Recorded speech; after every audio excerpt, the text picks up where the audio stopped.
And he entered into a ship, and passed over, and came into his own city. And, behold, they brought to him a man sick of the palsy, lying on a bed, and Jesus seeing their faith said unto the sick of the palsy, Son, be of good cheer, thy sins be forgiven thee. And, behold, certain of the scribes said within themselves, This man blasphemeth. And Jesus knowing their thoughts said, Wherefore think ye evil in your hearts? For whether is easier, to say, Thy sins be forgiven thee, or to say, Arise and walk? But that ye may know that the Son of Man hath power on earth to forgive sins, then saith he to the sick of the palsy, Arise, take up thy bed, and go unto thine house. But when the multitudes saw it, they marveled, and glorified God, which had given such power unto men. And as Jesus passed forth from thence, he saw a man, named Matthew, sitting at the receipt of custom, and he saith unto him, Follow me. And he arose, and followed him.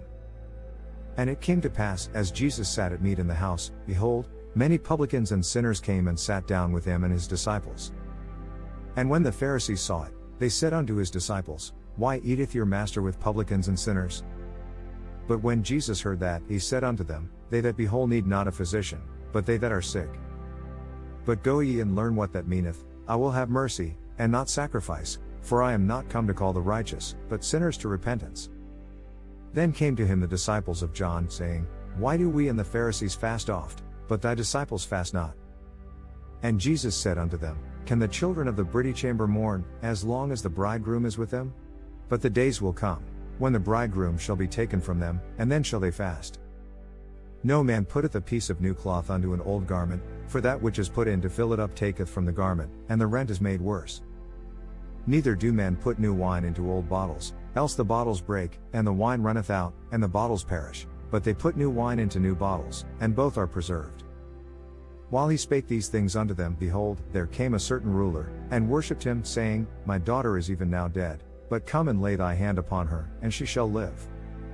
And Jesus arose, and followed him, and so did his disciples.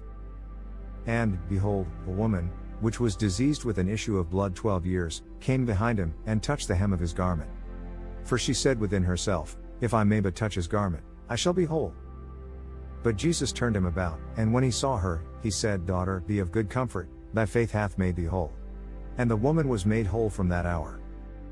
And when Jesus came into the ruler's house, and saw the minstrels and the people making a noise, he said unto them, Give place, for the maid is not dead, but sleepeth.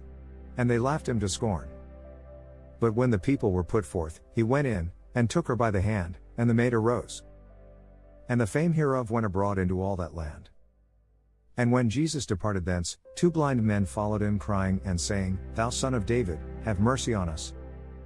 And when he was come into the house, the blind men came to him, and Jesus saith unto them, Believe ye that I am able to do this? They said unto him, Yea, Lord.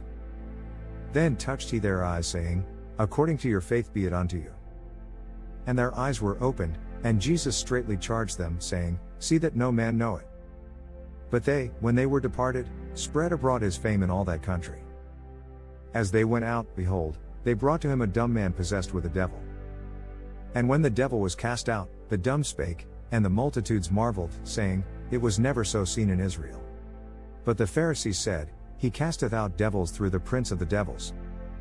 And Jesus went about all the cities and villages, teaching in their synagogues, and preaching the gospel of the kingdom, and healing every sickness and every disease among the people. But when he saw the multitudes, he was moved with compassion on them, because they fainted, and were scattered abroad, as sheep having no shepherd. Then saith he unto his disciples, The harvest truly is plenteous, but the laborers are few. Pray ye therefore the Lord of the harvest, that he will send forth laborers into his harvest.